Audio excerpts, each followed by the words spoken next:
அஸ்ஸலாமு அலைக்கும் வரஹ்மத்துல்லாஹி வபரகாத்துஹு. சையதுனா ஹல்லலா ரதியல்லாஹு அன்ஹு, அல்லாஹுடைய தூதர் ஸல்லல்லாஹு அலைஹி வஸல்லம் அவர்களின் எழுத்தாளர்களில் ஒருவரான ஹல்லலா பின் அர் ரபீஉ ரதியல்லாஹு அன்ஹு அவர்கள் கூறினார்கள், ஒரு நாள் அபூபக்கர் சித்தீக் ரதியல்லாஹு அன்ஹு அவர்கள் என்னை சந்தித்து, ஹல்லலா எப்படி இருக்கிறீர்கள் என்று கேட்டார்கள். நான் ஹல்லலா நயவஞ்சகனாகிவிட்டான் என்று சொன்னேன். அதற்கு அல்லாஹு தூய்மையானவன், என்ன சொல்கிறீர்கள் என்று அபூபக்கர் சித்தீக் ரதியல்லாஹு அன்ஹு அவர்கள் கேட்டார்கள். அதற்கு நாம் அல்லாஹுடைய தூதர் அவர்களுக்கு அருகில் இருக்கும்போது அவர்கள் சொர்க்கம் நரகம் ஆகியவற்றை பற்றி நாம் நேரடியாக பார்ப்பதை போன்று நினைவூட்டுகிறார்கள். அவர்களிடமிருந்து நாம் புறப்பட்டு வீட்டுக்கு வந்ததும் மனைவி, குழந்தைகள் இப்படி கலந்துரையாடுகின்றோம், பிழைகளில் ஈடுபட்டும் விடுகின்றோம்.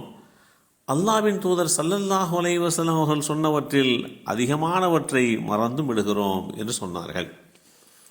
அதற்கு அபூபக்கர் சித்தீக் ரலியல்லாஹு அன்ஹு அவர்கள், அல்லாஹ்வின் மீது ஆணையாக இதே நிலையை நாமும் சந்திக்கிறோம் என்று கூறினார்கள். பிறகு ஹல்லலாவாகிய நானும் அபூபக்கர் சித்தீக் ரலியல்லாஹு அன்ஹு அவர்களும் அல்லாஹ்வின் தூதர் ஸல்லல்லாஹு அலைஹி வஸல்லம் அவர்களிடம் சென்றோம். அல்லாஹுடைய தூதர் அவர்களே, ஹல்லலா நயவஞ்சகனாகிவிட்டேன் என்று நான் சொன்னேன். அதற்கு அல்லாஹுடைய தூதர் ஸல்லல்லாஹு அலைஹி வஸல்லம் அவர்கள், என்ன அது என்று கேட்டார்கள். அதற்கு நான், அல்லாஹ்வின் தூதரே, நாங்கள் உங்களுக்கு அருகில் இருக்கும் போது தாங்கள் எங்களுக்கு நரகத்தையும் சொர்க்கத்தையும் நேரடியாக பார்ப்பதை போன்று நினைவூட்டுகிறீர்கள். நாங்கள் உங்களிடமிருந்து புறப்பட்டு சென்றதும் மனைவி, குழந்தை குட்டிகளுடன் கலந்துரையாடுகின்றோம், பிழைகளில் ஈடுபட்டு விடுகின்றோம், அதிகமானவற்றை மறந்து விடுகிறோம் என்று நான் சொன்னேன்.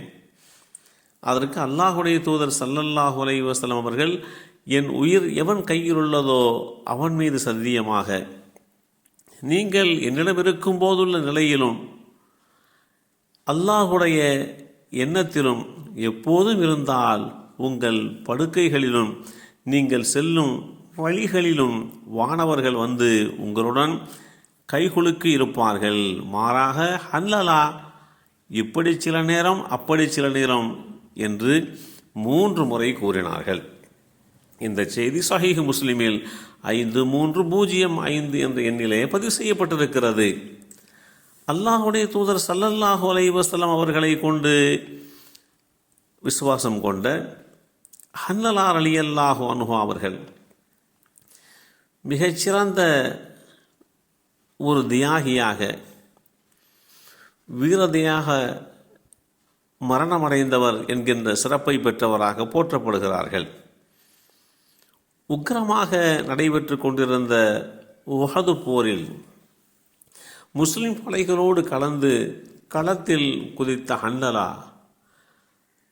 என்னுடைய பங்குக்கு வந்தேன், நானும் வாளை 4 முறை சுழற்றினேன், முடிந்துவிட்டது என் பங்கு என்று முடித்து விடாமல் தன்னுடைய புதிய மனைவி தனக்காக காத்திருப்பாள் என்கின்ற எண்ணம் எதுவுமே அவர்களுடைய மனதில் இல்லாமல், வீட்டை மறந்து புது மனைவியை மறந்து அவர் கண்களிலும் சிந்தனையிலேயும் நிறைந்திருந்தது அந்த யுத்த காலத்தினுடைய பிரதானமான நிலைப்பாடுதான்.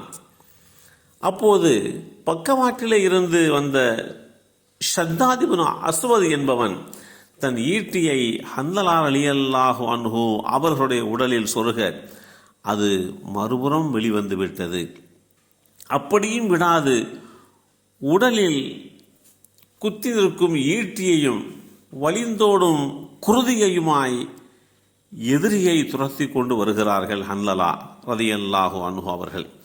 ஆனால் மீண்டும் எதிரியின் ஈட்டி அவர்களை தாக்க அவர்கள் வீரமரணம் அடைந்து விடுகிறார்கள். ஹல்லலா ரலியல்லாஹு அன்ஹு அவர்கள் உட்பட பலரும் வீரமரணம் அடைந்தார்கள். ஆனால் அந்த யுத்த களத்திலே மாண்டவர்கள் சிதறி கிடக்கக்கூடிய அந்த நிலையை ஸல்லல்லாஹு அலைஹி வஸல்லம் அவர்கள் வந்து பார்க்கிறார்கள். பார்த்துவிட்டு சொல்லுகிறார்கள், உங்கள் சகோதரர் ஹன்லலாவை வானவர்கள் விண்ணுக்கு சுமந்து சென்றார்கள். சுவர்க்கத்தில் இருந்து வெள்ளி பாத்திரத்தில் எடுத்து வந்த நீரினால் அவரது உடலை கழுவி கொண்டு வந்து இங்கே வைத்திருக்கிறார்கள். என்ன காரணம் என்று சொன்னால், ஹன்லலா நேற்று இரவு மனைவியோடு இல்லற வாழ்க்கையிலே ஈடுபட்டுவிட்டு அந்த முழுக்கு கடமையை, குளிப்பு கடமையை நிறைவேற்றிவிட்டு வந்தால் யுத்த களத்திற்கு தாமதமாகிவிடுமோ என்கின்ற எண்ணத்திலே அந்த குளிப்பு கடமையை நிறைவேற்றாமலேயே வந்ததனால் அந்த நிறைவேற்றப்படாத கடமையை வானவர்கள் மூலமாக அல்லாஹ் நிறைவேற்றி அவர்களுடைய மேன்மையை இந்த உலகத்திற்கு சொல்லி தந்திருக்கிறான் என்று அந்த காட்சிக்கு உண்டான நிலைப்பாட்டை அல்லாஹுடைய தூதர் ஸல்லல்லாஹு அலைஹி வஸல்லம் அவர்கள் தெளிவுபடுத்தி காட்டினார்கள். எல்லாம் வல்ல அல்லாஹு தஆலா சய்யிதுனா ஹன்லலா ரலியல்லாஹு அன்ஹு அவர்களுடைய வரலாற்றின் உண்மை தன்மையை புரிந்து கொள்கின்ற வாய்ப்பை நமக்கும் நம் சந்ததிகளுக்கும் வழங்கி அருள் புரிவானாக. அஸ்ஸலாமு அலைக்கும் வரஹ்மத்துல்லாஹி வபரகாத்துஹு.